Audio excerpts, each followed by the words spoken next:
Hello, everybody. This is Vinnie Tartamella. You guys know me as Vinnieart on Twitter and other social media. I'm the creator of City of Venus, campaign that's doing great. We're going to show that a little bit tonight. Co-creator of Through the Woods, co-creator on Ghostly Manor on Howling Hill, which was an awesome little Halloween book. But tonight I have on a guest, Ryan Hack, and his book Brick-a-Brack. Yep, absolutely. And we're going to be covering his campaign. We're going to be chatting a little bit more about all different things in comics and stuff. So thanks for everyone who did drop by and who's going to be seeing this stream later on. James Hayes, thanks for all the links you put in there. El Gargoyle. Shay, she dropped by too. But so I'm going to do the share screen.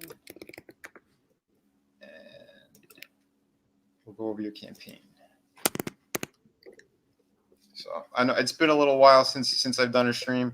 Normally when I do live streams, I get a pretty decent amount of people watching, but I'm going to be building this back up again. So no worries, because usually I get a pretty decent amount of rewatches, and ultimately more sales will happen. So Ryan, thank you for being here. Tell me about yourself, how you got into this project. Yeah, man. So basically this project is something that my artist, Raphael Sam, and I have been thinking about for quite a while. So we had been kind of working on it for a year, just throwing ideas back and forth. I've always wanted to tell a Christmas story. That's really where it came from, is this idea of I always have a Nutcracker set sitting up at my desk. I always love the imagery and aesthetics of Christmas. I've been so drawn to them my entire life. I can't even imagine a time when I wasn't obsessed with it. And so that kind of called to this mythology that was kind of growing in my mind about, what certain characters might be like if they were in a story all together. And that's kind of where this story came from, was just adding all of these really amazing Christmas characters, Christmas aesthetics, for sure, because it's a Christmas planet, so that calls to this idea that there's tropical parts, there are Arctic parts, of course, which is what we see a lot in a lot of Christmas things. But let's explore the woodland parts. Let's explore what the aquatic. What is aquatic? What's the aquatic? Is there a Christmas Atlantis? What does that look like? And so it's all about exploring new things in Christmas, new settings, new ideas. In a fantasy setting. So it's kind of just really, really hyper Christmas, but with new ideas. Hopefully it brings a lot of people some entertainment, and yeah. That's cool, man. That's cool. And look, already, Peter, he backed the book. You can't wait to read it. Dude, thanks, Peter. Thank you so much, man. Yeah, hail chat. Hail, you awesome people. Thanks for dropping in. Yeah, we might get another guest or two stop by as well, just to let you guys know. But yeah, we're gonna keep going over the campaign itself.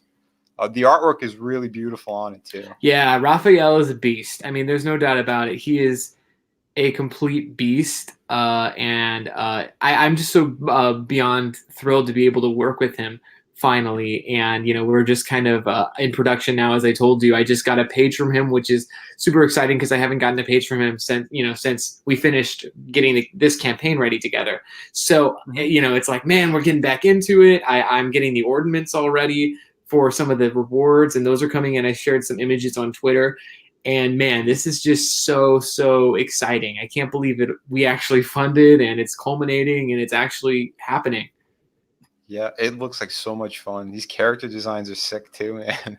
Yeah. And yeah, we're just going to try to go crazy, fun, just really, really have a blast, but also tell something that is very personal, deep, about, growing up and how Christmas changes, about, trying to, understand what your definition of Christmas is, and just ultimately just trying to live Christmas-like presence every single day of the year. It's just about, because when presenting a Christmas planet to people, it gives us a lot of opportunity to explore new ideas that maybe a Christmas special based on Earth wouldn't allow. You know what I mean? Because there's so many characters, and there's so many cool mythologies in Christmas that it just demands to be explored, demands to be expanded upon. And I just am so excited to bring this into the world. Yeah, man, that is great. Yeah, I agree. I mean, you got so much good stuff happening here. People are gonna eat this up. Yeah, and then we're coming back in April because, like I said, this is a fantasy story, so we're coming back in April with number 2, and then we're gonna bring the heat with number 3 in October, and so around this time in October or in November, and so yeah, we're serious about getting this done. We're serious about making this happen, and also making this an inclusive story. So, it's nice that it's Christmas and it's almost Christmas now, but it is very, very focused on a fantasy element too. So, right. So that's cool. So yeah, I mean, there's going to be conflict in there. And I'm assuming like the overall theme is that message of being good to one another as well. Yeah. But it's presented in a way like you've never seen like these Christmas characters in such a position before, like, obviously, you don't see the Sugar Plum Fairies are just supposed to be entertainers, as they are in the Tchaikovsky's play or ballet rather. But here you see them as these creatures that fight back and have magical powers and are the motherly figures of the planet. And the Nutcrackers, Nutcrackers have always been, especially in again calling to Tchaikovsky's, which of course had a huge inspiration on the story. The Nutcracker is the hero. The Nutcracker fights the Rat King. And in this, the Nutcrackers are evil. So it's kind of like a flip. And so, just kind of changing those, not stigmas, they're not stigmas, they're not stereotypes. Those are great stories. But at the same time, just changing what and then turning it in such a way to hopefully find a new idea, find some new ground that maybe hasn't been covered before. Making it more interesting. Yeah. I mean, as much as it's awesome to read the Christmas Carol and it's awesome to see, the Nutcracker, but after a while, all the renditions, it gets kind of old. Not old, but it gets. The story is timeless, but I think people are hungering for more. People are hungry for like a really awesome Christmas bombastic fantasy story. Yeah, if you hear the same story over and over every year, it could get a little stale every now and then. So yeah, you turned it up to 11. yeah, it's kind of like Rise of, like I like the idea of Rise of the Guardians, but like what if it was just like focused on a Christmas planet and it's not like Santa, it's not like the Easter Bunny and all these things. It's just like let's like actually make this world like manifest, and let's like add a historical context, and let's have a backstory and really develop it, and kind of just make it a living, breathing place. Of course. And I want to say hello to Red Gaze. Hello. Well. Howdy. What's up, gentlemen? Long time no see. Yeah, it's been a while, man.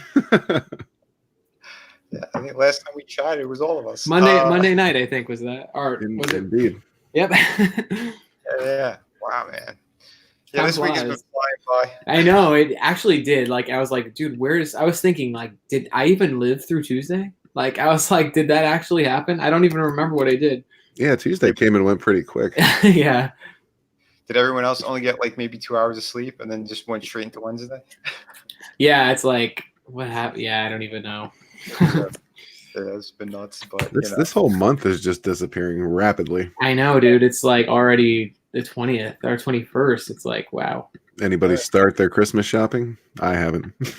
No, I haven't. No. But I have, like, obviously people are starting to put stuff up and like serious, because I mean, I get it. Like, it would be, if it was a couple years ago, like tomorrow or the next day, or like the 24th or 26th, like it would be Thanksgiving earlier, so I think that it's cool that people are putting stuff up because, like, at least I think it's commonly acceptable to most people that people are putting things up now because, Thanksgiving usually happens earlier. Yeah. It's pretty late this year. But it's right next week. It's a few days away and it's already Thanksgiving. So yeah, I know. Yeah. Got to get ready for family dramas and stuff. Family dramas. I don't have a lot of family dramas at Thanksgiving, honestly. I feel like it's very civil. So I guess I'm blessed. Well, I stopped having family drama once I pissed my family off enough to the point where they no longer invite me.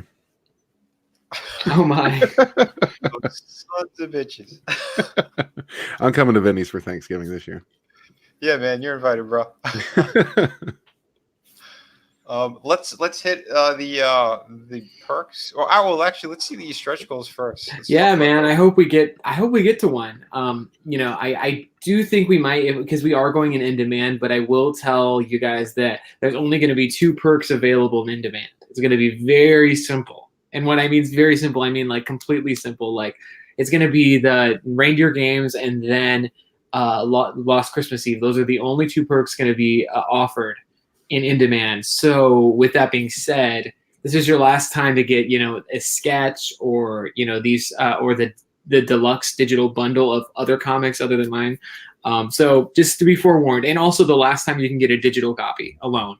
So with that being said, Okay. yeah, just before we go in demand, because that is, let's see, 3 days, I think, something like that. Oh wow. Okay. Oh yeah, 2 days. Gotcha. Yeah, 2 days. Yep. Yeah, come on, guys. You got to keep pushing this project for sure. Retweets, do all that stuff. Absolutely. Especially that Christmas is coming up.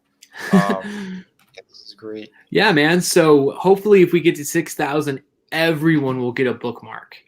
These are really cool bookmarks. It's going to have General Almond on the front and the logo. And so yeah, it's just going to be a really cool little bookmark. I love bookmarks personally. I think they're kind of cool. I get they're kind of a generic thing, but you know. And then if God willing, if we get to 7,000, we're going to reveal what Good King Wenceslas looks like in a print. So no one's seen what Good King Wenceslas looks like, but this print will absolutely show what to the world or to the backers. Every backer will get a copy of this print, and so that's really exciting. I do hope we make that. That would be super lit. Fingers are crossed, because usually it's the last 2 days where numbers really do start to move. Yeah. Even if you reach your goal, though, I don't know. Is that true? Yeah, for sure. Oh yeah, man, dude. The last 48 hours of my campaign, City of Venus, I think I pulled in like $4,000. And you had you met your goal? Yeah. Oh my gosh! Whoa. Yeah, so man, maybe it's possible, man. Yeah, we've seen crazier things happen for sure. And there's one thing I was really thinking about. Raphael himself. This might be a secret stretch goal that I might just decide to. But my friend, obviously the artist Raphael, he has made 2 independent comics that I would love, and he's Portuguese, so they're lettered in Portuguese. And so I was thinking at 7,500. We would letter his comics in English and then distribute them digitally to everyone, every single backer. I would love to do that if we reach 75,000. These books are brilliantly colored.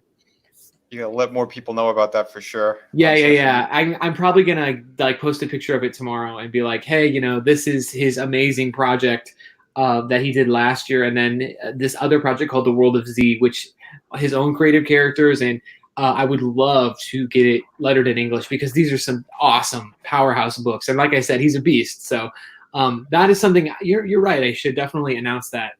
I have so much to post on Twitter, though. It's like, oh, here's a new page. Here's a new this. Here's a new this. But yeah, I need to post that. Yeah. Make a little list. Write down a little list so it's in your face, and just check it off as you do it. Yeah. I think that's is the easier way of doing it. You're talking to somebody who's been juggling multiple different jobs and positions and creating all these books.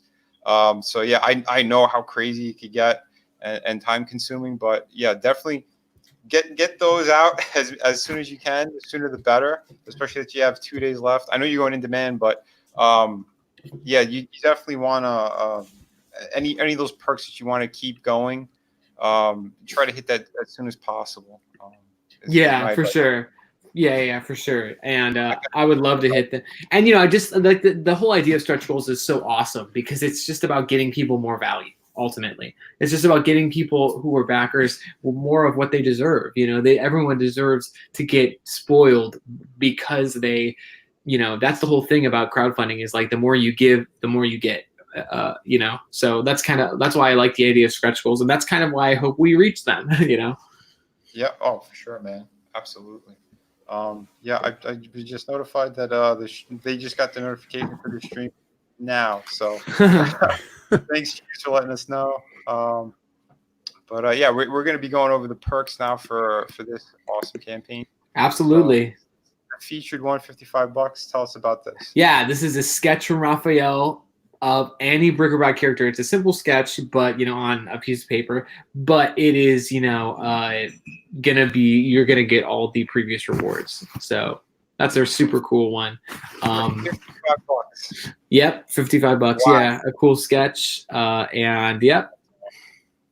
That's a steal right there. The sketch alone would be worth that. Yeah, for sure. Yeah, guys, please, guys, girls, anyone listening, jump on that. He Yeah. only has about 6 of those left. Yeah, we did have one more perk, but it did sell out today. Create a Christmas character. Someone generously took the last spot, so that was cool. That was really cool today. That was a cool milestone. You didn't have any problems with that, did you? Oh no, we haven't really reached out to them. We're gonna reach out obviously once the campaign ends, and we're actually towards that, closer to that part in the book where the characters are going to be, at least by Christmas we will get there. And so we will be able to kind of talk about, hey, what kind of character would you like, and it'll be fun, I think. It should be. But as we were thinking, oh man, what if someone is adamant about dildo demon or like a broomstick or something weird, just something really weird. I don't know. Tons of machine guns all over this character. Yeah. That's fine as long as they fire off candy canes. Exactly. That'll work. Or snowballs.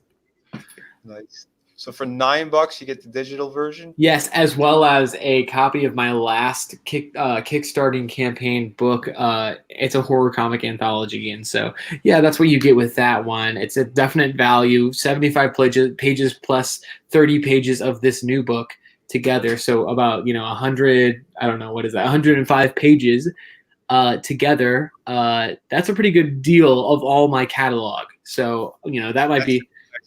Excellent deal. Yeah, the $5 digital we had for an early bird special, but we took it off because $5 is really tough because like when somebody sees $5 and they don't want to, sometimes you can kind of convince people that, hey, maybe you should give a little more because it'll help us reach our goal, and it's nice that there's a $5 offering, but next time I'm gonna definitely think about digital. Like, am I gonna include digital or we'll see. Because then I'll have like 3 books in a catalog. So I guess it would be kind of cool to have digital then. Like just, it's a little. I know this is one of your more. You've only had one other campaign aside from this one you said, but yep. I know. Yeah, when you're kind of new to it, you kind of experiment here and there. Absolutely. And, I know with Indiegogo, a lot of people kind of prefer the physical copy, but at the same time, it helps get your name out there and your other books in people's hands. Well, even if it's a digital format, at least they get to read your stories and see how your writing is and what kind of worlds you create. So I think it would help in marketing as well. So I think it is a smart move. Yeah, I just think that it's cool at first because I have a lot. I mean, I'm in college, so I have a lot of friends that can't afford this sort of thing, and that's initially what it was for. But as I start to realize it, even those people, there's hardly any of my friends that back the book. Like, they'll share it, which is great, but they don't really want to back it, which I understand because but at the same time, I just think that it's not that helpful for the campaign too. It actually kind of hurts the campaign in a lot of ways. The digital, and it might, like I said, it in the beginning it's a little bit tricky because you do want to get more people to be more aware of what you've done. So I mean, that's what I did with the art books that I released. I wanted more people to see what kind of quality that they get from me in the different kind of genres that I could do. So that's kind of why I ran certain campaigns. Yeah, but I think it all helps in the end. And I think you'll see it too when this finishes up, and as you're going into book 2, I think you'll see a difference in numbers and supporters and that kind of thing. For sure. No, I definitely think that too. And like I said, like now being on Twitter and also kind of having like a little bit of people follow what I do, and people seem to be really interested in the book. So it's just going to be super awesome to see, what what goes on there, how that kind of develops. Yeah, man. No, yeah, it's a good thing. Like I said, you just get more hands on with social media. I know it's crazy. A lot of people are very busy too, but we got to keep making time. There's little waves, I think, that come and go with how we interact with social media and doing videos and things like that. Yeah. But yeah, every bit helps. So it's a positive thing. It's definitely a positive thing. So for $12, tell us what we get here.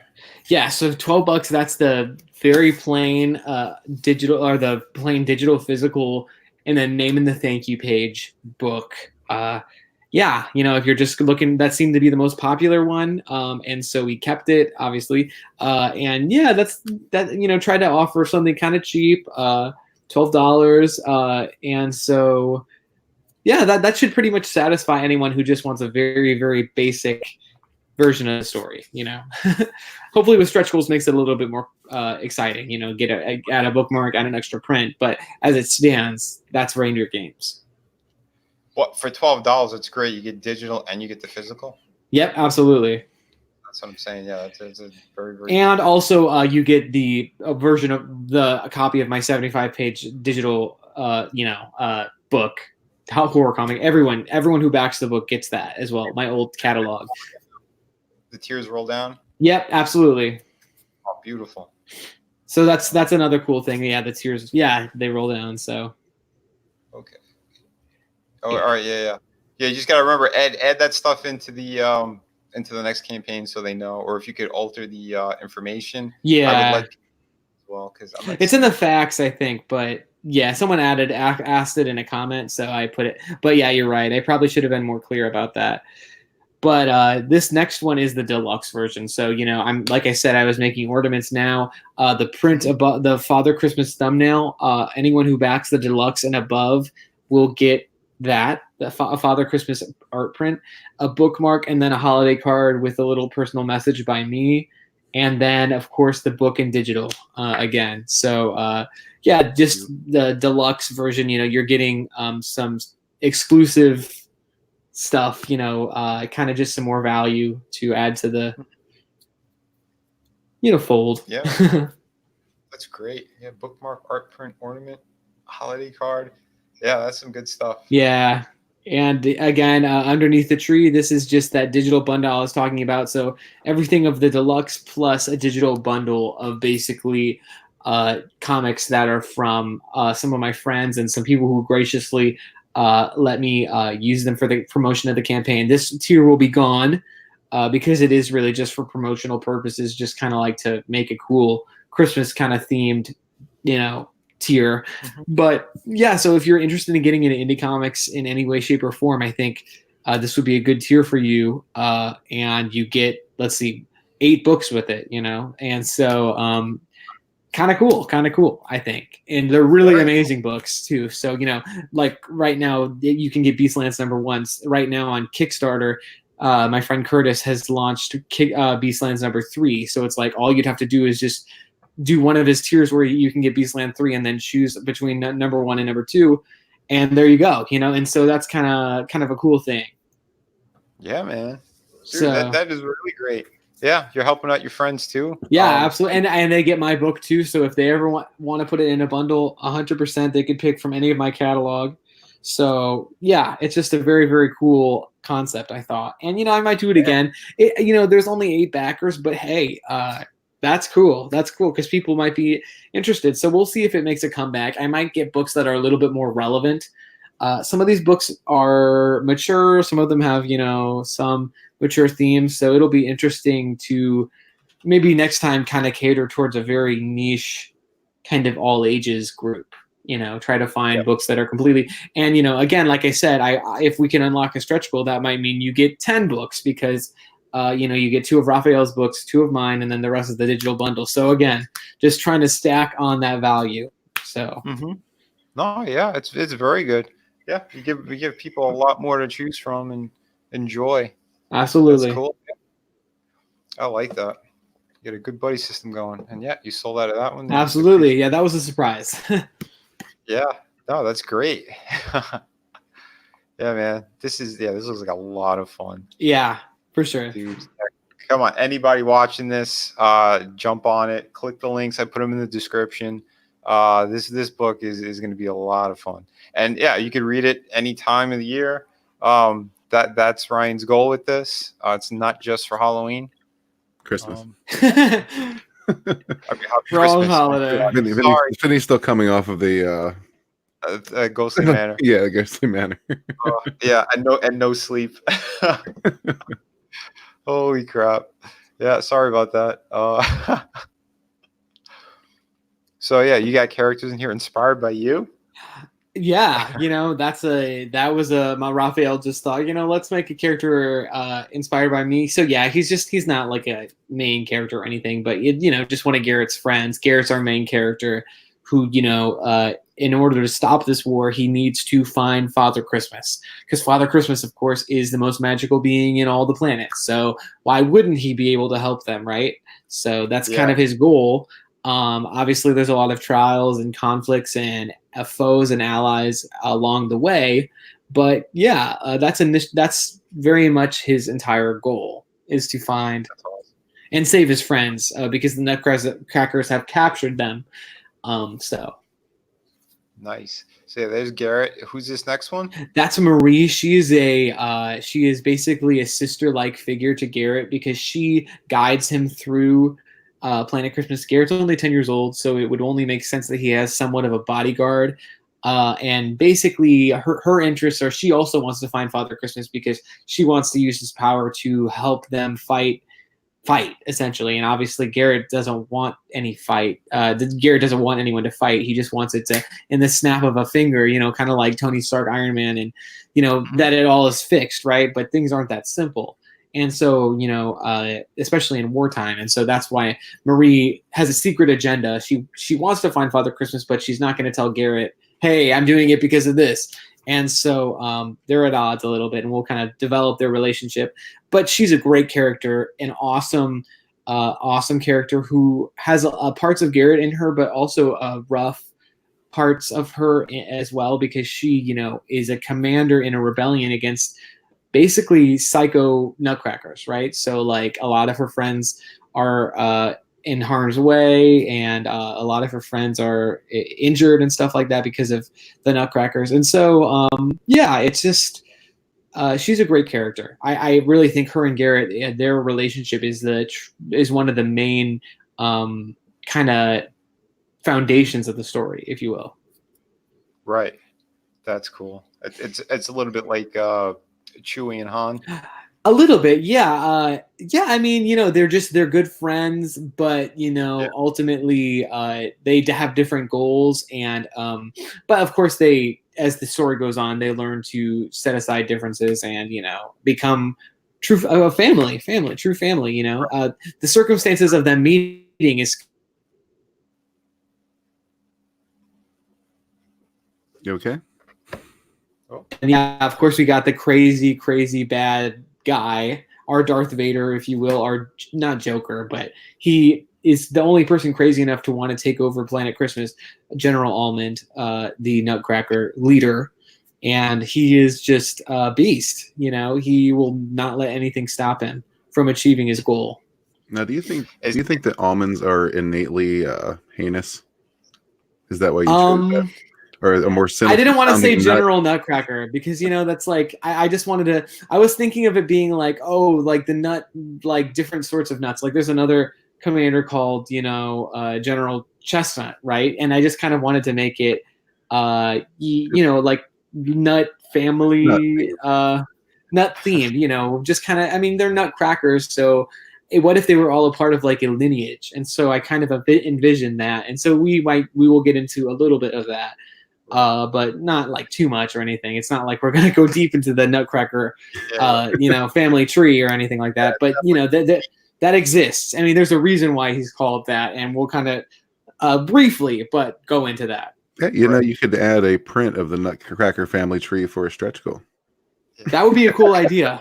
You know what? And yeah, someone was thinking of me like a really good idea. I think it was Shay Zombie. She said that I should do a small little Nutcracker figurine or something, like, or maybe, you know, like, and obviously not the size of a normal Nutcracker, but like a small little Nutcracker figurine, or Right. something for, you know, I want to just go bigger and better, because obviously, again, like, Christmas caters towards, there's so much you can do with stretch goals, and because, you know, Christmas is a holiday with so many things, and so many traditions and aesthetics, and so it's really easy to, you know, figure that kind of stuff out. And you could build a foundation with this book and maybe go, you know, bigger on the next campaign. Absolutely. Yeah. The next campaign, we're definitely focused. I mean, we're going to, like I said, kind of get into more fantasy, but also it's going to be a bigger book. It might be 10 to maybe 20 more pages long, and obviously a bigger goal, and kind of just getting, you know, we're going to be introduced to more characters, and with more characters comes more opportunity to make prints. Like you see, I'm trying to make prints of all of the heroes and villains. And so, you know, especially with the next issue, we'll be introduced to a huge amount of different characters and get to figure out with it. So I'd like to maybe even do like playing cards. I don't know, maybe not playing cards, but, you know, just like, I like the idea of having, like, you know, kind of like how Batman has a rogues gallery. I like that idea of like showing the different characters and with their own little pose going on, with their own little characteristics. I like that. So yeah. I want stretch goals that I'd like to actually put in my room or use, you know, like I would use you know, a bookmark. I would use an ornament, you know, because it's something I backed, and, you know, ornaments in nature are just special things. And so I would imagine people who back the book would like to put this on their tree, you know, so. Yeah, man, you know they will. Yeah, you know, I mean, and that's why I get that the book's not going to come out on Christmas, but on Christmas Eve, you know, I'm going to send out a digital copy of everything we have, everything, and that means lettered, and then also the layout of the book, and, you know, I'm going to have the person who kind of designed the book style, that's going to be done. And so I'm going to send it to everyone, and hopefully they show it to, I encourage people to show it to your family, and just, you know, hopefully you guys can read what of it is available. And yeah, I'm just really excited to do that too, because you can say, hey, I back this, and this is going to become a reality because I did it. And yeah. Yeah, so Christmas Eve, don't say that it's not. It definitely, you're getting something. Oh, yeah, you're definitely getting something. You're going to 100% get something. Because, I mean, of course, I mean, it's Christmas, you know. I mean, I get that it's a fantasy book, but it is Christmas themed. So we have to definitely show up for Christmas, right? Yeah, no worries that they don't get in hand on Christmas, but at least, you know, digital, that's cool, man. Yeah, you know, for sure. Yeah, absolutely. That's beautiful, man. I think people will love it. Yeah, so yeah, I guess these are all the ghosts. Yeah, the Ghost of Christmas Past, Present, and Future. The Ghost of Christmas Present plays a big part in the story. He is the narrator, and so just kind of interesting stuff going on with him, you know. He also has the best outfit of any character in the book. Yeah. Exactly. Yeah, and again, I think we talked about it, but yeah, he died on Earth. So, you know, ghosts don't just stay on Planet Christmas, or ghosts can travel all around the world. And so basically, to kind of like anchor us, or kind of help us understand this world, I wanted to bring a character into the fold who lived on Earth, and who, you know, you can kind of understand, like, okay, this is not such a crazy zany world. It's kind of grounded. I know he's a ghost, but, you know, still kind of grounding us in this so hyper Christmas world. It's unbelievable. So, you know, nice. That was my idea with him being the narrator. But also, you know, the Ghost of Christmas Past, Present, and Future play a massive role in the story. So that's awesome. Yeah, and the 80s vibe going with the past. Yeah, for sure. Oh, man. Yep, and then we got Jack Frost there, the Beast, the legend of Jack Frost. So, you know. And how much of the book is done so far? Yeah, so 25% of the book is done. Actually, now about 30% of the book is done, because we're in production now. So, yeah, we're just chugging along. And again, by Christmas, we were hoping to get 60 to 70% done, and including all the lettering and including all the extras. So I'll have the prints done, and I'll take pictures of them for everybody. And yeah, just have a lot of cool, exciting stuff going on in that realm. That's great, man. Yeah. it's nice to see things moving at a good pace. Yeah, a healthy pace. Sometimes you wish they could go faster, but the beautiful thing is, I'm not just counting on Raphael to do it. I'm also counting on other people. Like someone who's making my ornaments, someone who's doing the holiday cards, someone who's doing this, who's doing the graphics for this, or who's doing the lettering. So it's beautiful to have. To manage more than just one person, because sometimes you're just like, come on, man, I need you to finish the page. People are counting on us. It's easier to deal with this kind of stuff when you have more busy work to do, I think. Yep. Yeah. You got a lot of moving parts on this one. So is the general, is he a little guy? Is he like Napoleon type of a complex, or? No, the Nutcrackers are like kind of small, but they're just medium sized. They're not like 7 feet taller. They're not like, anything crazy, but they just are formidable, definitely powerhouses. But you have to understand too is that the Nutcrackers have only used swords and wood-like weaponry until now, until the other planets have contacted them and given them weapons and armed them. Right. Yeah. So this is now the idea of their fighting style has completely changed. They used to have to focus on sword fighting, but now they use weapons. Now they use actual futuristic weapons. And so things are different. They're definitely a different type of foe, because the Nutcrackers, like, they used to be nice people. They used to be, they live in a specific area of Planet Christmas, and when you go there, they're very friendly. Sometimes they're guards of certain places. They used to be, and now they have banded together and kind of became tyrants. They've become it's like the Fourth Reich or something. It's like really, really crazy conquest that they're on. And it's not. It doesn't end well it doesn't fit well for a lot of people on Planet Christmas. That's why they've obviously tried to rebel. So right. So their fighting style and their weaponry and technology has completely changed because obviously they've been. A lot of places on Planet Christmas, they have very, very simple technology. It's obviously, like, there's candy cane guns and stuff like that, but there's no computers, there's nothing like that. It's very, very simplistic weaponry, simplistic technology. And so the Nutcrackers getting these new things, it's just kind of crazy. They automatically have a huge advantage against everyone else. And going back for a second, they're them turning kind of bad and wanting to be like these tyrants. That's covered in the book. That's a major part of the book. Yeah. Because they've been. This story is that they've been contacted. Other planets have been. They've recognized that there is a basically a resource underneath Planet Christmas that allows people to make technologies, and it's magic, and obviously people in Planet Christmas don't understand this. They don't know about it. Yeah. But when these other planets come, they contact the Nutcrackers and say, hey, we want you guys to take it over. If we come, we don't know, that we might be too much of a threat, or, their plans are they will eventually come, but they just want to see, like, how powerful are these Nutcrackers? How powerful are they? And so they give them the weapons, they arm them, and then essentially they do all the heavy work for the people in space, in other planets. And so that's what essentially starts this war. And they contact the only person that's crazy enough to actually say yes to this. And it's him, General Almond, the main leader.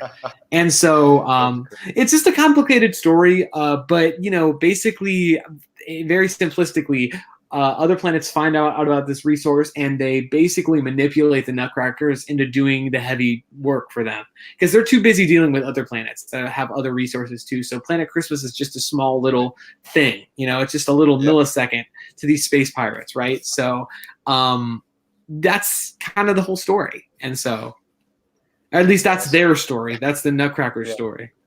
Yeah. No, that's great. Yeah, man. And Father Christmas, of course. Mm-hmm. Yep. And I like the reindeers. Absolutely, man. They're powerhouses. He only has 4, so. Oh, yeah? And they've been around for generations, so. And this is some of Okay. the fan art that backers were just so generous enough to do for me. I've never had people do fan art for me, and it's That's just kind of really nice. awesome. Yeah, these are beautiful. Yeah. That's very cool. Yeah, yeah. Captain F Head. He was the first one who actually he did one of my characters from City of Venus, which I was really blown away by. It's cool to receive fan art. Absolutely. Oh yeah, 100%. And it's just like really, really awesome once that kind of happens, and you're like, wow, people really. I've never gotten fan art before, so it's just like Yeah, unbelievable. that's cool, man. Yeah, I'm sure you're going to be getting more. That's really cool. I do think that this story kind of caters towards like, oh, I want to do my own version of this, and so I get it. Like it's definitely. Yeah. Are you going to feature these two in the book? Absolutely. Yeah, they're going to be in the book. Oh yeah, you'll get more fan art. That's a great thing. So, is little Christmas Ryan. Yep, that's me. Yep. Yeah, and there's your artist. Raphael. Nice, man. Very cool. Good creators, talented people. Yeah, man. Everybody jump on this book. The price is fantastic on them. For $12 alone, you get the digital and the physical copy. That's a steal. On Christmas Eve, you guys are going to be getting whatever they have done so far in a digital version. Yeah, I don't see why anybody would want to skip this. Get on it. Yeah. Absolutely. Yeah, this is cool, man. Yeah, all the different books from that $40 tier. Yeah, I dig it, man. Thanks so much, Very man. cool. And thanks for giving me a second little highlight, guys. I appreciate it. Oh, for sure, man. But that's what it's about. It's about helping out one another, especially with the indie scene. And that's what I'm all about as well. And I'd love to, I should probably make my own little channel so I can interview people. That would be fun, right? Like, I mean, I have a little channel, but I only do like writing videos. But I really should focus on trying to make some, the interview videos. I tell you, you got the personality for it, man. You got energy. You're fun to talk to. Like, yeah, I would encourage you to do that. Yeah, I really, and there's just so many great people out there that I just love to kind of talk to. And yeah, also there's literally projects all the time. So yeah, I would love to interview Raphael, of course, and like talk about it, but he doesn't speak English primarily. And so it might be hard, but I don't know. That's something that maybe eventually down the line we could have a small little dialogue. I don't know. I'd love to entertain that idea. Right. We'll see how it works. So we use the translator then on the phones to really communicate? He uses a translator, and I sometimes have to use translator too. And yeah, it's fine. He definitely gets the idea, of course. And I do try to make this is the first time I've ever done Marvel method before, which is basically just making a very, very simple kind of script layout for him, and then I go and then he draws it, and then I go back in and kind of edit what's going on, and so that's just a really, really cool way of dealing with this specific situation, and actually kind of translating into a strength ultimately. Because again, I think I told you this, but I'll say it again, I'm still seeing brand new things in these pages that I've never seen before, and I've been sitting with them for 2 months, and so the idea is that it's just so cool to have an artist who just adds little baby touches into things, but and you don't really see for a while. Sometimes it's in the way background, but then you're like, oh, that's what he's doing. And the Nutcracker's cape is like flying in the back, and it's kind of recalling a superhero-ish kind of style, and it's just he just adds some really good little pieces in there for us. Yeah, when you have a good artist, you don't need to hold their hand through everything. So yeah, it's smart the way that you're working on it, because you'll get the best out of them. Yeah, for sure. That's kind of how I work as well. Like I'll talk with like whoever I've been working with in the past. We'll come up with if it's a cover or if it's interior stuff. We usually come up with kind of where the story is going to go. We even break down some of the pages kind of verbally, but then you kind of have that freedom still to do whatever you want. It doesn't have to be in a certain box. You could reach out a little bit and do something different, play with angles. And, for sure. Like you said, something like the cape to be a little more of that superhero kind of flair to it. Yeah, it's all those little things. Absolutely. You're gonna get some great projects out of it and great artwork. So yeah, I dig it, man. It's a very cool project. Everybody, hop on it. Do it now. The link is in the description. Right now. Right now. Hit pause if you well, we're live, but if you're listening to this on a replay, hit pause and go over and back it. He's got 2 days left. Yeah, really great tiers. Check them out again. I want to go over real quick my campaigns as well. Absolutely. Ones that I have live. So I do have the Art of Vinnie Tartamella. For anyone who just kind of wants to take a look at my different styles and what kind of cool artwork you can see in here. I have pinup, I have realistic, I got video game, fantasy, you name it, it's in there. Characters you may recognize. That's Explorer Woman. But yeah, so this is a 52-page art book, by the way. I don't know how much longer I'm going to keep this one live for, but yeah, if you guys want it, please jump on it. You have nice high quality on it. This is my old printer that I used on this one. I still like what they did, but Volume 2 and City of Venus, I use a new printer, and their quality is like off the charts. So I'll be showing that real soon as well. But this is some of the other artwork that's in there, close-ups, and you kind of recognize some of these people and creatures and things. But yeah, this is the cover to Volume 2. This book is going to be an exclusive to the City of Venus. So I highly suggest you guys, if you guys are going to jump on City of Venus, jump on the featured tier, because that's where you'll be able to get that art book. Again, it's another 52-page art book, tons of great stuff. Ethan has City of Venus. I believe he's got that one too. But yeah, he said nice things about it too on a couple of live streams, which I appreciate. But yeah, City of Venus is my main campaign. It's still going strong. We're over 14K now. So thank you everybody who's been checking this out, supporting it. James Hayes, Peter, everybody who's been listening to the streams on all these different channels as well. I greatly appreciate it. This book is a futuristic story. It's a post-apocalyptic one. It's full of action, sci-fi stuff. I have a lot of different threads that actually happen in this first issue as well. So there's a lot of story that's going to be here. But it's essentially, it's a world that's kind of destroyed and void of technology, except for this floating city in the sky.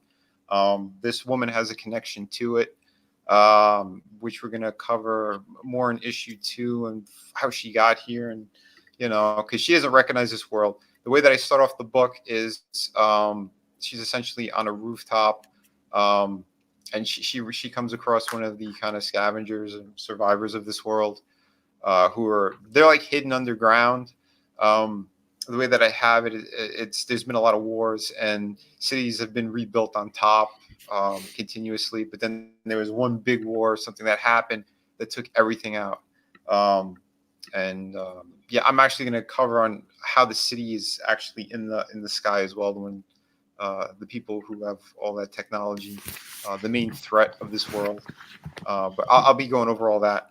But yeah, one of the scavengers came up to look for some kind of resource or help, and our main character, she stumbles upon her,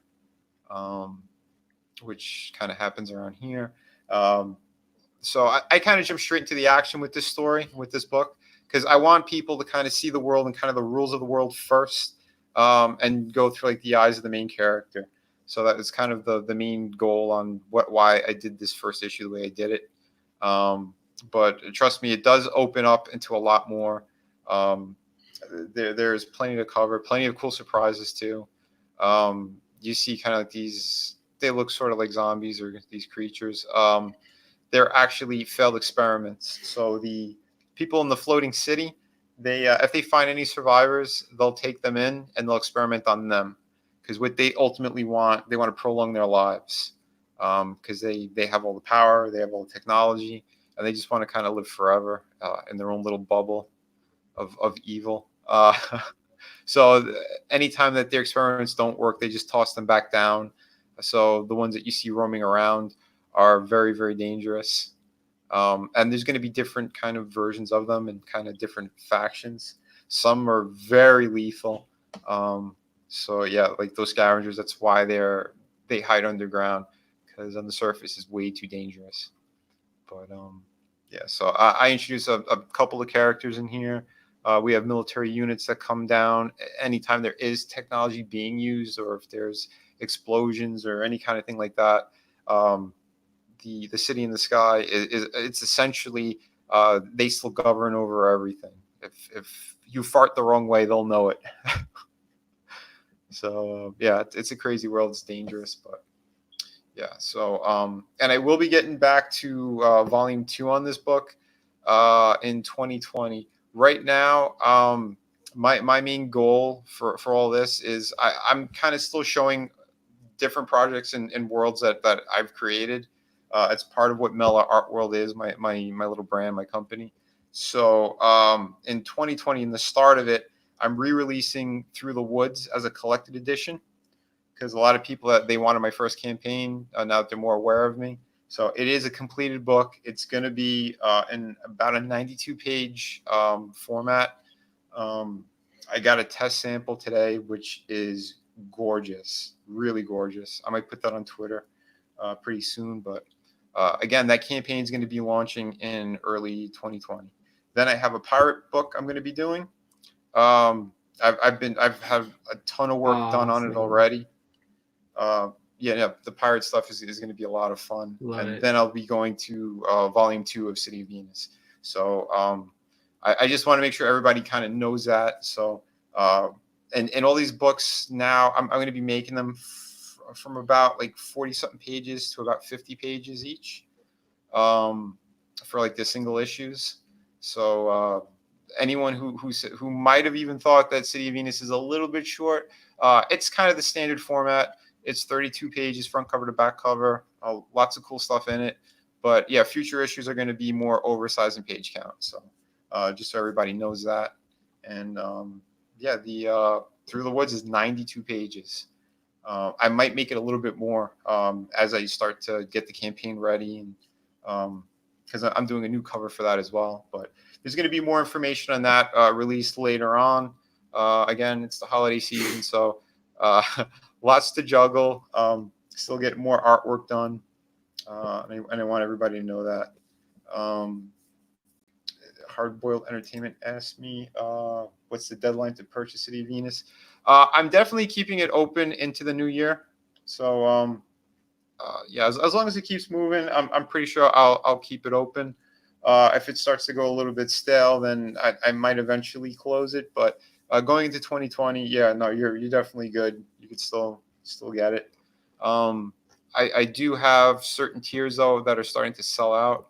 I only have 4 left on the like the ultimate tier, which is both my art books, City of Venus, plus a head sketch. And if you saw the quality of the sketches, they are which way? Here. So they're not just like a loose sketch; they're very detailed drawings. So yeah, that tier is almost gone. It is limited. Then I have one that is essentially the volume 2 art book, City of Venus, and a head sketch. So there's still plenty of those left. I just made that ultimate version in case people did not have the first art book and they wanted everything kind of all together. So yeah, but you could still get the first art book by itself in the other campaign. But you know, options are there, so options are good, I think.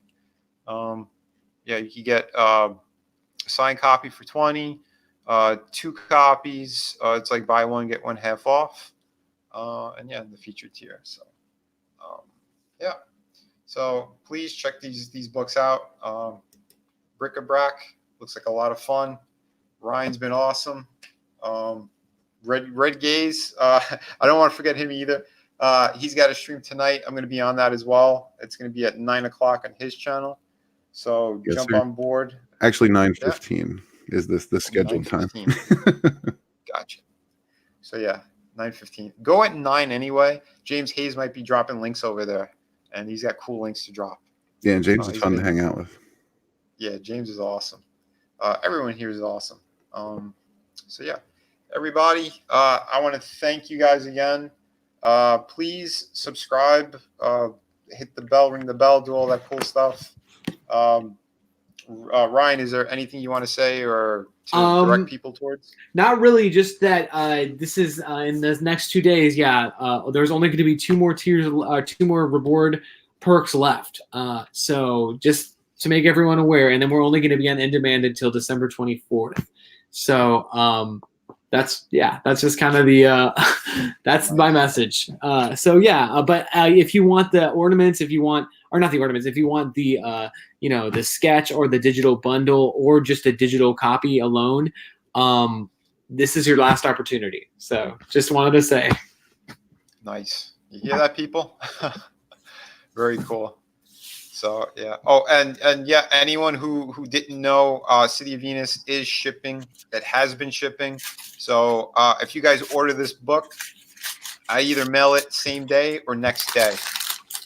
And yeah, it's very quick. I usually do priority if you're in the States. So you'll be getting it within 2 to 3 days if you back this book.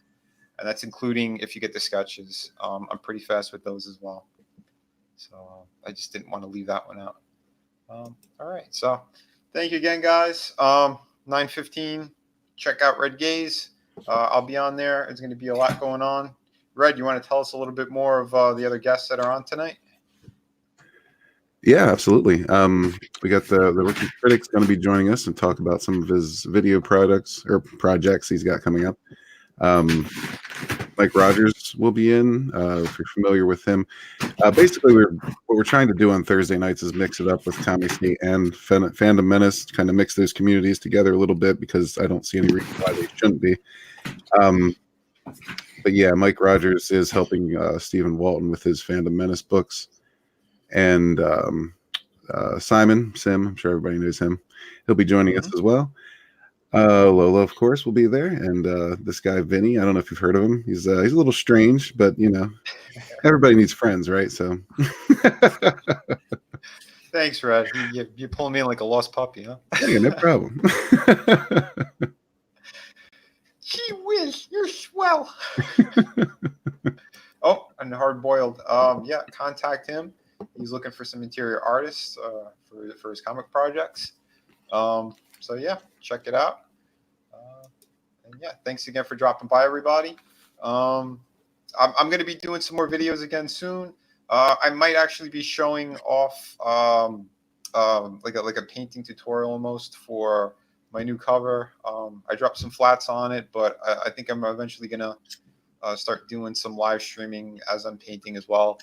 In case for people who want to see that kind of thing. I'm still experimenting with my channel, but I'm going to have more guests on. I want to showcase more books. I think it's a good thing. I'm going to have my friend on again. Everybody, they love when Grandmaster Bram Frank was on with his knives. His campaign's still coming. He's still been dealing with some legal stuff and catching some bad guys. But yeah, we're going to be showcasing him again soon. People loved his stories. I got a number of good messages too about it. So he's going to be returning. But yeah, so keep an eye out. Please keep spreading the word about my channel at Vinnieart. You can find me there on Twitter and everything else. So, all right, guys, I think we babbled enough. We covered some great books. And yeah, have a good night. And remember, be kind to one another. Bye. Peace.